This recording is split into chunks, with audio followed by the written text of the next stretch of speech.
Buenos días, amigos y amigas participantes en este octavo encuentro de saberes y experiencias campesinas en agricultura orgánica. Pues les saluda Miguel Ramírez, un saludo fraterno y solidario de parte del Movimiento de Agricultura Orgánica del Salvador, el MAOES, ¿verdad? Una entidad que a nivel nacional pues viene trabajando de manera continua, constante, por el fomento y el desarrollo de la agricultura orgánica en el país desde ya hace casi 12 años, ¿verdad? Así es de que en esta ocasión vamos a compartir un tema para todos y todas muy importante, como es el tema de la importancia de las semillas, del rescate de nuestra semilla nativa y el uso pues también de semillas naturalizadas en nuestro trabajo de producción en agricultura orgánica. La semilla se convierte para los agricultores orgánicos pues en uno de los fundamentos, uno de los principios más fundamentales para el trabajo del desarrollo de la agricultura orgánica, ¿verdad? Sin semilla no hay agricultura orgánica. Vamos a comenzar pues señalando algunos conceptos, ¿verdad? Y algunas características inherentes y relativas a las semillas, ¿verdad? Para que vayamos entendiendo pues cuál es su importancia. Podemos comenzar a decir que la semilla es la estructura formada por el embrión, las reservas y las cubiertas que lo resguardan. Es una estructura viva, en estado de reposo mientras las condiciones ambientales no sean las adecuadas para su germinación. O sea, una reserva de vida, ¿no? Es la parte vegetal con mayor contenido de energía, o sea, es la parte de la planta con mayor contenido de energía. Es la estructura vegetal encargada de reproducir la especie entre generaciones. Y además, es la parte principal de cualquier sistema de producción de alimentos. Debemos señalar también que las mejoras conseguidas en las características deseables de las plantas se han transmitido únicamente a través de las semillas. Esto por lo largo de los años en que las generaciones de productores han venido desarrollando la agricultura en la región. El ciclo completo de producción agrícola inicia con la semilla y termina con la semilla. La semilla es una herencia de nuestros abuelos y de nuestras abuelas. Son el tesoro biológico de nuestras tierras y es el principio natural de vida, de regeneración y de diversidad. Pues seguimos hablando de la importancia de las semillas nativas y naturalizadas. Naturalizadas nos referimos a aquellas semillas que no son propias de una región, pero que han sido adaptadas, ¿verdad? O sea, son especies que se reproducen por semilla, aunque no sean de la región, pero es posible obtener semilla de ellas. Es decir, no son semillas híbridas, mucho menos transgénicas. A eso le llamamos naturalizadas, aquellas que han sido adaptadas a una determinada región. Bueno, las semillas son poblaciones heterogéneas, no son uniformes, o sea, transmiten genética diversa a su descendencia. Poseen mayor estabilidad, o la famosa palabra de hoy de moda, que es la resiliencia, ¿no? Frente a perturbaciones, principalmente climáticas, ¿verdad? O de variantes en los suelos. Proporciona la semilla nativa y naturalizada una mayor respuesta, una respuesta estable y elástica a una amplia gama de factores, ya decíamos, como clima, suelo, también tradiciones culturales y uno de los factores más importantes de la semilla nativa y naturalizada es que el poder de decisión en el manejo de los recursos genéticos está en manos de los agricultores. Esa podríamos decir que es una de las principales importancias y características de la semilla nativa y naturalizada. Ahora bien, ¿desde cuándo nuestros agricultores, nuestros abuelos, nuestros ancestros vienen trabajando con semilla propia, semilla nativa?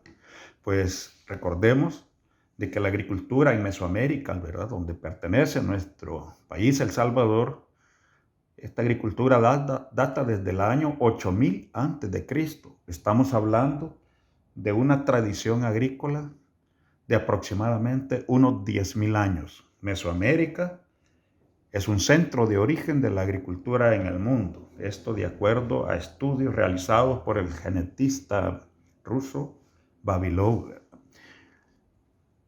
Solo como ejemplo, ¿verdad?, la domesticación del maíz, que es la base de nuestra alimentación y nuestra cultura, esta vino sucediendo desde hace unos 5000 años antes de Cristo.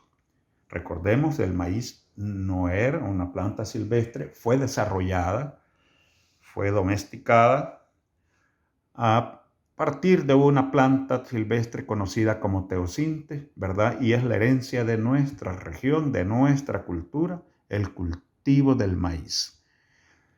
Se llegaron a conocer aproximadamente unas 3000 o más de 3000 variedades de semilla de maíz de los 4 colores. Y esto lo mencionamos como un ejemplo del desarrollo de la semilla nativa en nuestra región.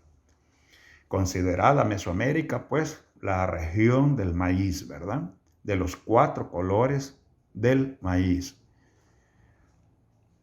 En el centro y sur de México y en América Central, pues esta región de alta biodiversidad, esta que está señalada aquí en anaranjado, en el centro del continente, es una de las regiones más biodiversas del mundo, ¿verdad? También recordemos, ¿verdad?, que el desarrollo de un sistema complejo de producción ancestral llamado milpa se viene trabajando desde aproximadamente unos 400 años antes de Cristo, la llamada tríada mesoamericana, que consta de las especies, de los cultivos de maíz, de frijol y de ayote, y que esos conforman la columna vertebral de la milpa y que se adicionan otras especies, ¿verdad?, en el mismo manejo, en la misma parcela, en el mismo espacio y en el mismo tiempo. Se dice que la milpa es un sistema de producción de los más complejos en el que se han llegado a manejar de 30 a 40 especies diferentes. En otras regiones del planeta también, ¿verdad?, a partir de especies silvestres, como en este caso de la conocida como Brassica oleracea, otras culturas fueron desarrollando diversas especies alimenticias provenientes de un tronco común, ¿verdad? Como es el caso de estas crucíferas, donde está comprendido el brócoli, el coliflor, el repollo, el rábano, ¿verdad? Todas desarrolladas por mejoramiento genético a partir de un tronco común silvestre.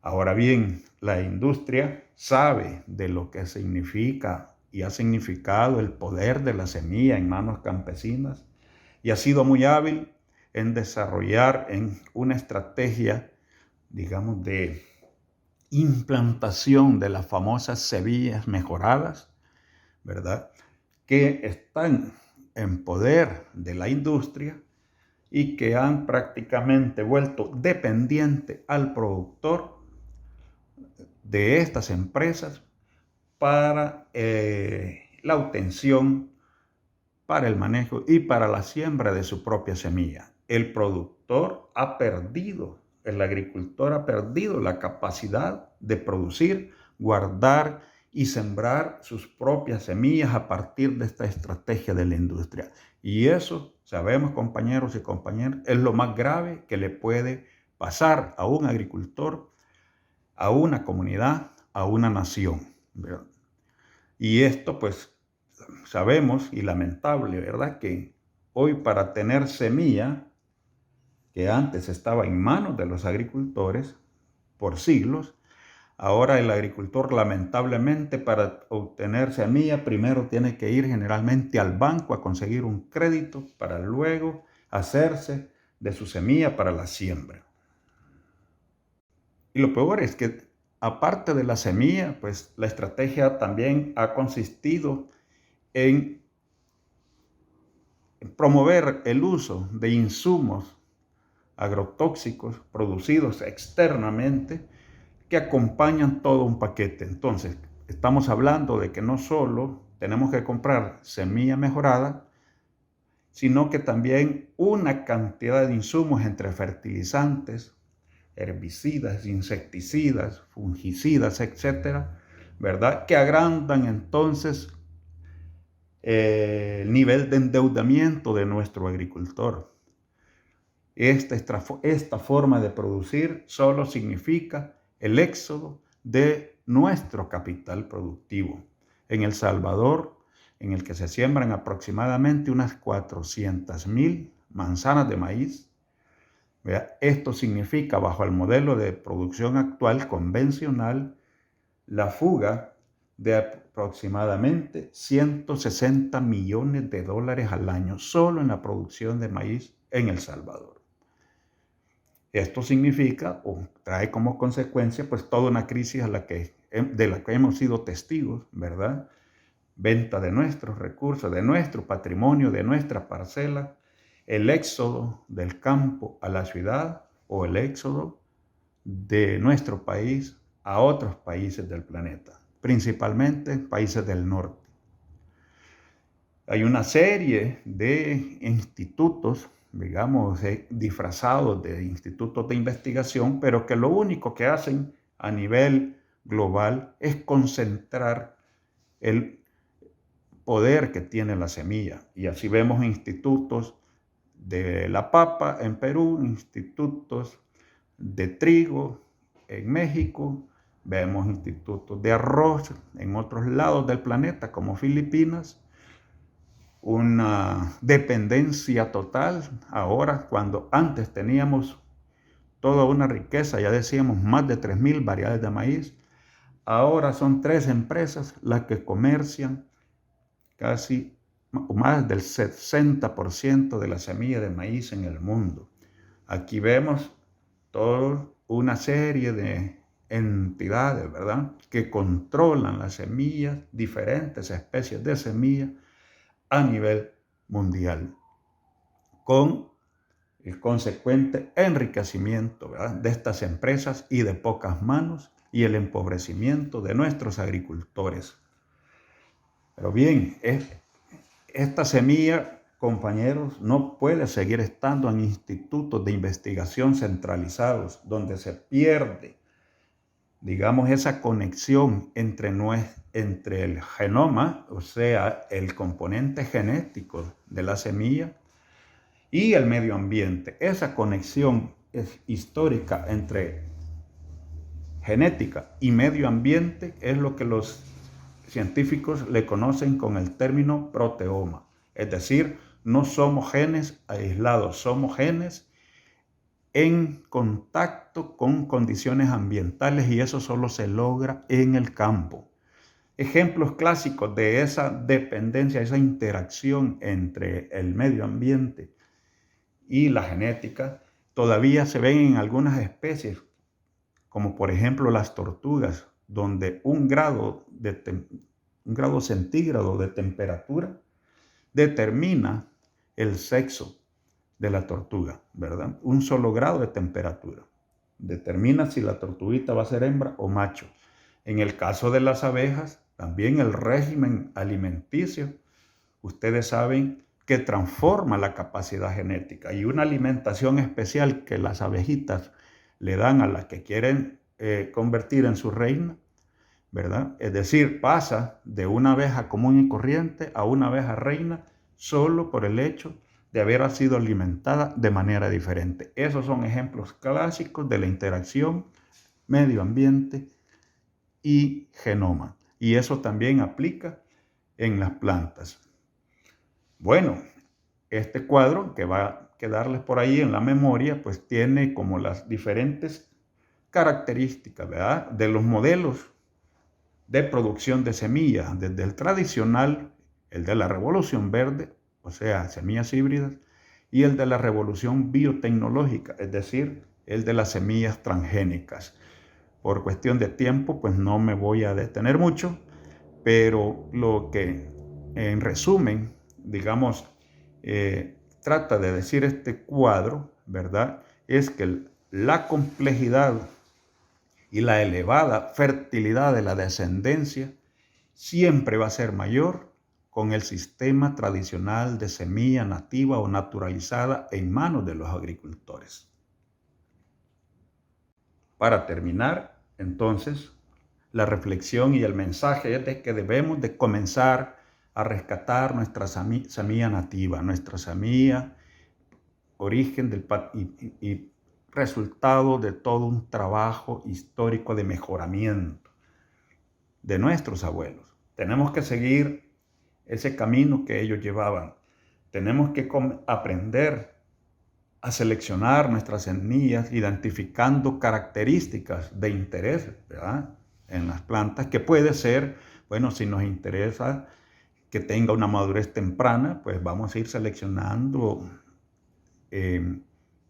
semillas de plantas que maduran tempranamente.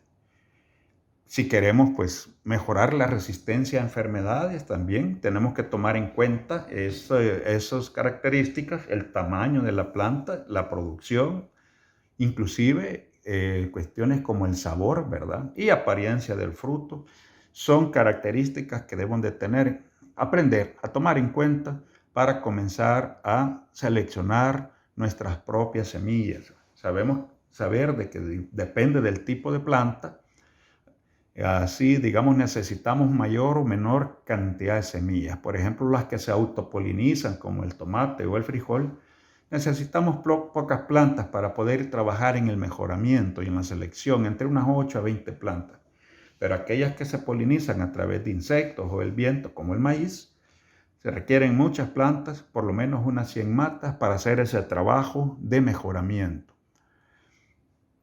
Y para terminar, pues un trabajo con el establecimiento, bueno, algunos se le llaman bancos de semillas o casas de semillas, ¿verdad?, centros de semillas, como queríamos llamarle. El asunto es que estas casas de semillas deben estar en manos de los agricultores. Podemos hablar de casas de semilla familiar o comunitario, dependiendo del nivel de organización al que lleguemos, con el resguardo de nuestro propio material genético.